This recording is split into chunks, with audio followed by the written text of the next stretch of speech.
के क्षेत्र में उन्हें ये प्राइज मिला था। प्लस वे शांति निकेतन के जनक थे, महान साहित्यकार थे, हमारे राष्ट्रगान के रचयिता थे और अपने समय के सर्वश्रेष्ठ विद्वानों में से एक माने जाते थे। इस पुस्तक में श्री राम शर्मा आचार्य जी ने उनके बचपन के कुछ घटनाक्रमों को बताया, उसके बाद उनके आगे की जर्नी, साहित्य में उनकी रुचि, फिर लेखक बनना, फिर धीरे धीरे शांति निकेतन की स्थापना, विश्व भ्रमण आदि चीज़ों पे दर्शाया है और लिखा है। हम आपको ओवरव्यू दे रहे हैं कि इस पार्ट 1 में हम क्या क्या कवर करेंगे, पार्ट 2 और पार्ट 3 में। तो चलिए दोस्तों शुरू करते हैं इस पार्ट 1 में। पार्ट 1 में हम लोग कवर करेंगे कि जन्म और बाल अवस्था, उसके बाद आता है नंबर, विलायत यात्रा और शिक्षा, उसके बाद बैलगाड़ी द्वारा देश भ्रमण और बंग दर्शन का प्रकाशन। बहुत ही महत्वपूर्ण है ये, आप हमारे साथ बने रहिए। तो चलिए दोस्तों शुरू करते हैं। साहित्यिक ऋषि रविंद्र। इंग्लैंड में जाड़े का मौसम कितना कठिन और कष्टप्रद होता है इसे भुक्तभोगी जानते हैं। मोटे मोटे ऊनी कपड़े लाद लेने पर भी शीत से पीछा नहीं छूटता। ऐसे ही एक दिन में महाकवि रविंद्र लंदन की एक सड़क पर जा रहे थे। चलते चलते उन्होंने देखा कि मार्ग के पास ही एक व्यक्ति खड़ा है। उसके फटे जूतों में से उसके पैर दिखाई पड़ रहे थे, क्योंकि उसके पास मोजे नहीं थे। कपड़ों की कमी से सीना भी कुछ खुला था। इंग्लैंड में भीख मांगना कानूनन जुर्म माना जाता है, इसलिए उसने कुछ कहा तो नहीं, पर एक क्षण के लिए अर्थपूर्ण दृष्टि से देखता रहा। रवि बाबू का हृदय उसकी दीनता पर द्रवित हो गया और उसके हाथ पर एक गिन्नी यानी कि एक स्वर्ण मुद्रा रखकर आगे चल दिए। 1 मिनट बाद ही वह दौड़ता हुआ इनके पास आया और कहने लगा, महोदय, आपने भूल से मुझे एक गिन्नी दे दी है। यह कहकर वह उसे वापस करने लगा। जब रवि बाबू ने आश्वासन दिया तब वह उसे लेकर गया। इस छोटी सी घटना से जहां महाकवि की दयाद्र प्रकृति का पता लगता है, वहां यह भी विदित होता है कि इंग्लैंड जैसे रुपया परस्त समझे जाने वाले देश के निवासी हम संसार को नश्वर कहने वाले लोगों की अपेक्षा कितने अधिक ईमानदार और सत्य व्यवहार करने वाले हैं। एक गरीब भिखारी की तो बात किया, यहाँ के अधिकांश सफेद पोष बाबू और धनी व्यक्ति भी भूल से किसी से कुछ अधिक पा जाएं तो उसे चुपके से जेब के हवाले करते हैं। इतना ही क्यों, हमने प्रायः सेठ साहूकारों को तरकारी मंडी में सौदा तुल जाने पर छोटी के बदले बड़ी चीज लेने का प्रयत्न करते देखा है। भाव ताव और लेन देन में झूठे व्यवहार को यहाँ अधिकांश व्यक्ति एक बुराई के बदले चतुरता समझते हैं। इतने पर भी हम अपने को संसार भर में सबसे अधिक धार्मिक और आदर्शवादी मानते हैं। इस दंभ का कुछ ठिकाना नहीं है। रवि बाबू का यह अनुभव कुछ निराला नहीं था। एक अन्य अवसर पर उन्होंने जेब में छोटा सिक्का न होने पर स्टेशन के कुली को 1 आने के बदले 1 शिलिंग यानी 12 आना दे दिया, तो वह कुछ देर बाद उसे लौटाने आया, क्योंकि वह अपनी नियत मजदूरी के सिवाय कुछ लेना बुरा समझता था। ऐसे ही अनेक उदाहरण भारतीय सज्जनों के पढ़ने को मिलते हैं, जिनसे विदित होता है कि लेन देन और व्यवहार में सत्यता का पालन करना उनका स्वभाव बन गया है। जबकि हमारे यहाँ यानी हमारे भारत देश में यहाँ बालकों को छोटेपन से ही ऐसी बातों में चालाकी और तिकड़म बरतने की प्रेरणा दी जाती है। निस्संदेह यह एक शोचनीय मनोवृत्ति है और हमको इस संबंध में रवि बाबू के भ्रमण वृत्तांत में वर्णित इन घटनाओं से शिक्षा ग्रहण करनी चाहिए। दोस्तों, अभी जो 2 पैराग्राफ जो पढ़ा है उसमें पंडित श्री राम शर्मा आचार्य जी ने व्यंग किया है भारत जो देश में जहाँ संसार को नश्वर माना जाता है, लेकिन इतना तिकड़ेबाजी धोखेबाजी मतलब लेकिन यही जो 2 उदाहरण बताया ना कि भिखारी जैसे पैसा जो ज़्यादा हो गया था तो दोबारा देने आया। सोचिए इंग्लैंड में जो था वो दोबारा देने आया, लेकिन हमारे यहाँ भारत में ऐसा होगा शायद नहीं, बहुत अधिक चांस है कि नहीं होगा। और दूसरे में जो कूली को दे दिए 12 आना, तो वो बोला कि ये तो मेरा ये बहुत ज़्यादा हो गया, ये मेरा मजदूरी तो इससे कम है, तो दोबारा देने आया। तो ये यूरोप की घटना है, तो वही हम लोग को भी भारतीयों को भी सीखना चाहिए, ये लेखक कहना चाह रहे हैं पंडित श्री राम शर्मा आचार्य जी। आगे बढ़ते हैं। इसी भ्रमण वृत्तांत में एक और ध्यान देने योग्य बात रविंद्रनाथ का स्वदेशी प्रेम और भारतीय होने का गर्व अनुभव करना है। वैसे इनके ठाकुर परिवार हर तरह से आधुनिक था। इनके सबसे बड़े भाई सत्येंद्र नाथ ठाकुर जो अहमदाबाद में जज थे, अंग्रेजियत के इतने प्रेमी थे कि उनके स्त्री बच्चे प्रायः इंग्लैंड में ही रहते थे। उन्होंने रविंद्र को भी इसलिए अपने पास बुलाकर रखा था कि इंग्लैंड यात्रा के पहले अंग्रेजों का रहन सहन सीख ले, पर बड़ी कोशिश करने पर इनमें कोई परिवर्तन न हो सका और ये उस 17 वर्ष की युवावस्था में इंग्लैंड में भारतीय पोशाक में ही रहा करते थे। इस कारण अनेक बार उनको असुविधा भी उठानी पड़ती थी और रास्ते में बीसियों लोग एक तमाशे की तरह उनको देखने के लिए दौड़ दौड़ कर आते थे। स्कूल के बालक तो उनकी खूब हंसी उड़ाते थे और कभी कोई उद्दंड लड़का चिल्ला कर कहता, अरे इस काले को देखो। पर रवि बाबू ऐसी बातों से रविन्द्रनाथ ठाकुर जी जब ऐसी बातों से कभी संकुचित व लज्जित नहीं हुए। उन्होंने किसी प्रकार के दबाव से विलायती कोट, पैंट और टाई धारण स्वीकार न किया। भारतवासियों में विदेशी शासन के प्रभाव से यह एक बड़ा दोष उत्पन्न हो गया कि वे अपनी पोशाक की अपेक्षा विदेशी पोशाक पहनने में अधिक गौरव अनुभव करते हैं। अंग्रेजी पैंट उठने बैठने में कितना असुविधाजनक होता है यह किसी से छिपा नहीं। टाई का पहनना स्पष्ट हो निरर्थक और मूर्खता की सी बात जान पड़ती है, फिर भी लोग बड़े शौक से इनका व्यवहार करते हैं। खासकर आजकल पेंट का व्यवहार तो नव युवकों यानी जवानों में इतना अधिक बढ़ गया है कि उतना अंग्रेजी शासन काल में भी न था। तंग पेंट के पहनने से टांगे जैसी भद्दी बांस की तरह लंबी लगने लगती है, वह भी प्रत्यक्ष ही है। हम देखते हैं कि हमारे देश में जितने विदेशी पर्यटक आते हैं उनमें से कोई अपनी पोशाक को नहीं बदलता। अंग्रेज हाकिम यहाँ पर 20-20 वर्ष रह जाते थे पर सदैव अपनी भारी और चुस्त पोशाक ही पहनते थे, चाहे वह यहाँ के गर्मी के मौसम में कष्टदायक ही सिद्ध होती थी। इसका कारण उनका जातीयता का भाव ही था। रवि बाबू ने भी इस तथ्य को समझा और इंग्लैंड में बड़े बड़े लोगों से मित्रता होने पर भी उन्होंने भारतीय वेशभूषा में परिवर्तन नहीं किया। जन्म और बाल अवस्था।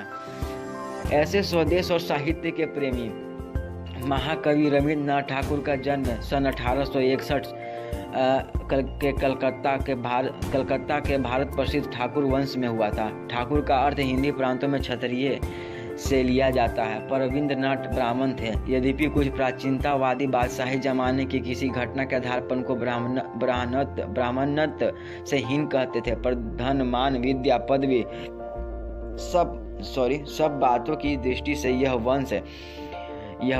वंश बंगाल के सर्वोच्च घरानों में से एक समझा जाता था। रविन्द्रनाथ के पिता महर्षि देवेंद्रनाथ ठाकुर देश के एक माननीय धार्मिक और सामाजिक नेता थे और उनके सभी भाई बहुत ऊंचे पदों पर आसीन थे। रवि बाबू के पिता प्रायः बाहर रहते थे और माता बीमार रहा करती थी, इसलिए उनकी देखभाल प्रायः नौकरों के ही जिम्मे रहती थी। घर का वह नौकर प्रायः इनको बैठाकर इनके चारों तरफ एक लकीर खींच देता और इनसे कहता कि यदि तुम इस लकीर के बाहर पैर रखोगे तो बड़ी हानि उठाओगे। इस प्रकार इनको डराकर वह बाजार चला जाता और बड़ी देर में लौटकर आता। रविंद्र को उस घेरे में बैठे बैठे बड़ा कष्ट प्रतीत होता, पर अबोध होने के कारण वे उससे बाहर नहीं निकलते। फिर कुछ बड़े होने पर जब उनको स्कूल भेजा गया तो वहाँ भी शिक्षकों का कठोर शासन, डांट फटकार और धमकाते रहना ही दिखाई पड़ा था। घर में भी वे अपने 14 भाई बहनों में सबसे छोटे थे, इसलिए सबसे दबना पड़ता। इस परिस्थिति में उनका स्वभाव अंतर्मुख यानी भीतर की ओर, मतलब भीतर देखना, अंतर्मुख होने लगा और वे कल्पना लोक में विचरण करके मन को प्रसन्न करने की चेष्टा करने लगे।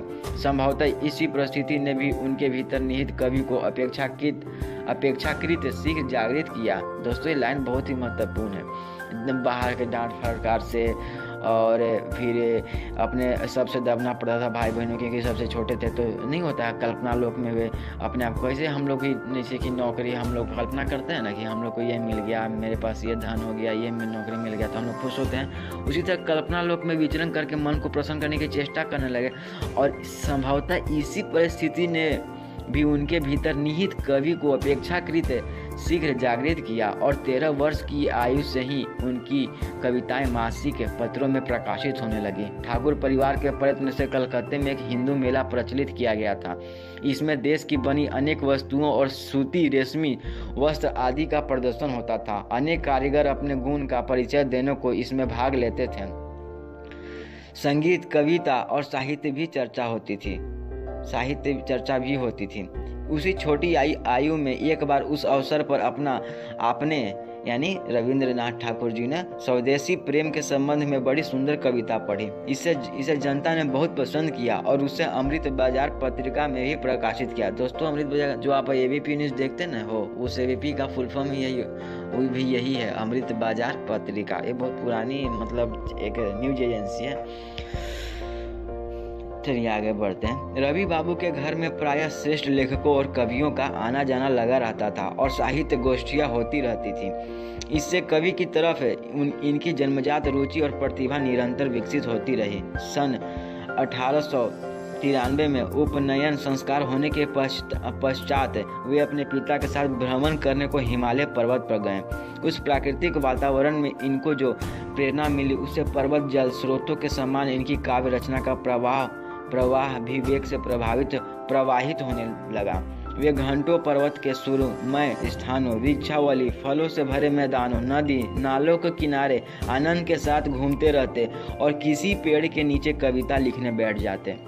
पहाड़ पर से घर वापस आने पर भी उन्होंने अपना वही साहित्यिक क्रम बनाए रखा और भाई तथा घर वालों के आग्रह पर भी स्कूली पढ़ाई में मन नहीं लगाया। अवकाश के समय जब घर की स्त्रियां उनकी माता के कमरे में जमा होती तो वे एक ऊंचे स्थान पर बैठकर भ्रमण की घटनाओं को सुनाया करते। उनकी शैली एक कहानी के ढंग पर होती थी जिससे सब उसे बड़ी रुचि के साथ सुनते थे। यहीं से उनमें कहानी लिखने की प्रवृत्ति का जन्म हुआ। बंकिम चंद्र चटर्जी का बंग दर्शन मासिक पत्र उनको बहुत पसंद था।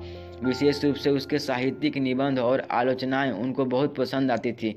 इनका प्रभाव उनके ऊपर स्थायी रहा और बहुत वर्षों बाद बंकिम बाबू का देहांत हो जाने पर उन्होंने एक लेख में इनकी चर्चा करते हुए लिखा था, जिस दिन से बंकिम बाबू ने समालोचना करना छोड़ दिया उस दिन से बंगला भाषा में कोई अच्छा समालोचक पैदा नहीं हुआ। बंकिम बाबू का स्थान आज तक इस दृष्टि से खाली ही पड़ा है।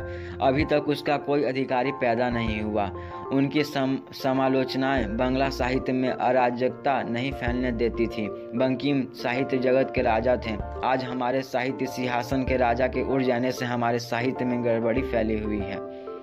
इस प्रकार रवि बाबू की साहित्यिक प्रवृत्तियां आरंभिक जीवन में ही बढ़ती चली गईं।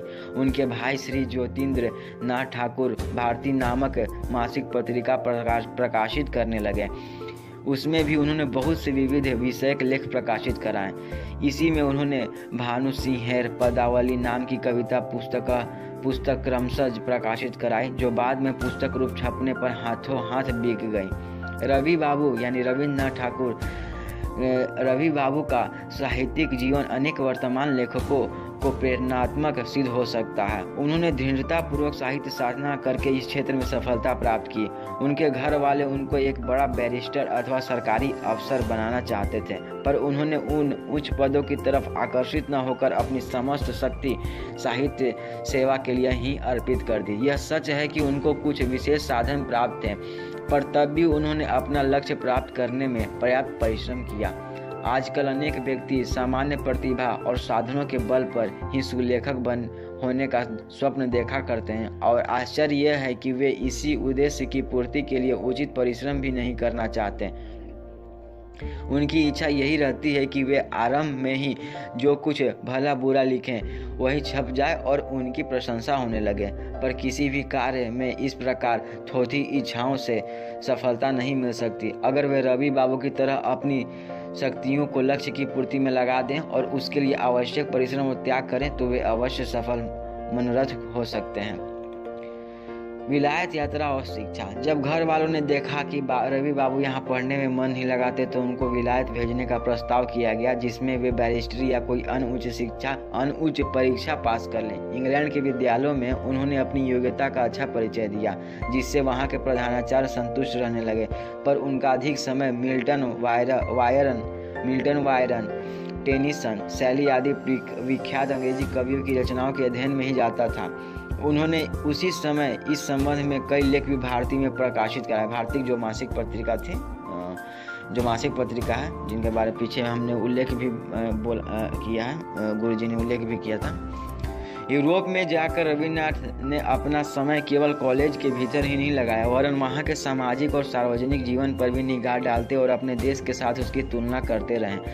यह सन 1896 1989 से 80 की बात है, जब भारतवर्ष का विदेशी संस्कृति से संपर्क होना आरंभ हुआ था। इस विषय में उन्होंने अपने अनुभव का वर्णन करते हुए लिखा, यूरोप की भूमि में मेरा यह पहला ही चरण है। आप तो जानते ही हैं कि मैं कैसा कल्पनाशील हूँ। मैंने सोचा था कि वहाँ पहुँचते ही एक अपूर्व दृश्य मेरी आंखों को आकर्षित करेगा, परंतु जैसा मैं लड़कपन से देखता चला आ रहा हूँ, कल्पना और वास्तविकता में प्रायः मेल नहीं होता। इस नवीन देश में आने से पहले मैंने उसे जिस नए रूप में सोच रखा था, वह बात देखने में न आई। इंग्लैंड आने पर सबसे अधिक मैंने क्या देखा? लोगों में व्यस्तता का भाव। जो लोग रास्ते में चलते हैं उनका मुंह देखने में बड़ा मजा आता है। बगल में छड़ी लेकर हुस हुस करते हुए चला करते हैं। आसपास के आदमियों के ऊपर उनकी दृष्टि जरा भी नहीं पड़ती। उनके मुंह पर एक घबराहट सी झलकती रहती है। वे हृदय से यही प्रयत्न करते हैं कि कहीं उनका समय व्यर्थ न बीत जाए। इस देश के लोगों का स्वभाव दुलारा लड़का बनने का नहीं है और न आराम से गद्दी पर पड़े रहना किसी को अच्छा लगता है। जब वे पेरिस गए तो वहाँ का आडंबरपूर्ण जीवन उनको बड़ा अटपटा जान पड़ा। उन्होंने लिखा, यह एक सुहावना नगर है। मालूम पड़ता है मानो यहाँ कोई मनुष्य निर्धन है ही नहीं। मैंने सोचा कि 3 हाथ के मनुष्य के लिए इतने बड़े और सुशील मकानों की क्या आवश्यकता। मैं एक होटल में जाकर ठहरा। उसके सभी कमरे इतने बड़े थे कि ढीला कपड़ा पहनने में जैसी सुविधा होती है वैसी सुविधा मुझे उस होटल में जान पड़ने लगी। उस मकान में विस्तार का कोई ठिकाना न था। फाटक, दालान, बगीचा, अटारी, पत्थर के मार्ग, गाड़ी घोड़ा और आदमियों का कोलाहल देखकर मैं दंग रह गया। दोस्तों, इस फर्स्ट पार्ट में मैं पूरा नहीं कर पाया जितना फर्स्ट पार्ट में टारगेट था, लेकिन इसको सेकंड पार्ट में मैं कंटिन्यू करूँगा। तो इसको आप दोस्तों के साथ भी शेयर कर दीजिए। ये काफ़ी अच्छा, ये आगे जारी रहेगा पार्ट 2, पार्ट 3, और अगर हो सके पार्ट 3 तक खत्म हो तो पार्ट 4 भी लाना पड़ेगा। तो अपना इस मेमोरी में भी सेव कर लीजिए। और बाकी लोग जब मटर गश्ती करते रहते हैं तो आपका सुविधा चालू रहे, अपना सुनते रहें, इसको दूसरों को भी सुनाएं। दीप से दीप